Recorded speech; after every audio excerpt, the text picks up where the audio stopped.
వినయంతో జీవించడం నేర్చుకో. ఎంత ఎదిగినా ఒదిగి ఉండడం నేర్చుకో. ఎందుకంటే లోకంలో వాళ్ళు బళ్ళు అవుతున్నాయి, బళ్ళు వాళ్ళు అవుతున్నాయి. ఈరోజు నువ్వు ఆడే ఆట, నువ్వు చేస్తున్న ఉద్యోగం, నువ్వు చేస్తున్న వ్యాపారం ఒక ఉన్నతమైన స్థితిలో ఉండొచ్చు.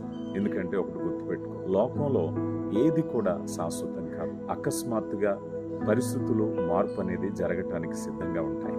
మార్పు ఈ రోజుకి నువ్వు 10 మందికి చెప్పే స్థితిలో, 10 మందికి ఇచ్చే స్థితిలో ఉండొచ్చు. కానీ ఒకరోజు ఒకరిని సలహా అడిగే రోజు, ఒకరిని సహాయం అడిగే రోజు కూడా ఉంటుందని మర్చిపోవద్దు. ఈరోజు పరిస్థితులు నిన్ను అత్యున్నతమైన శిఖరం వైపు నడిపించిన రేపు లోయ అనుభవాలను కూడా మనం చూడవలసి రావచ్చు. పరిస్థితులు, శిఖరపు అనుభవాలు ఎంత ఎత్తుకు ఎదిగినా కూడా నీ పాదాలు నేల మీదే మోపాలి. దీన్నే ఎంత ఎదిగినా ఒదిగి ఉండడము అని అంటారు. ఇతరులకు సహాయము మేలైన మేరకు చేయాలి. బైబిల్ గ్రంథం మేలైనది చేయనెరిగి చేయని వానికి చేసి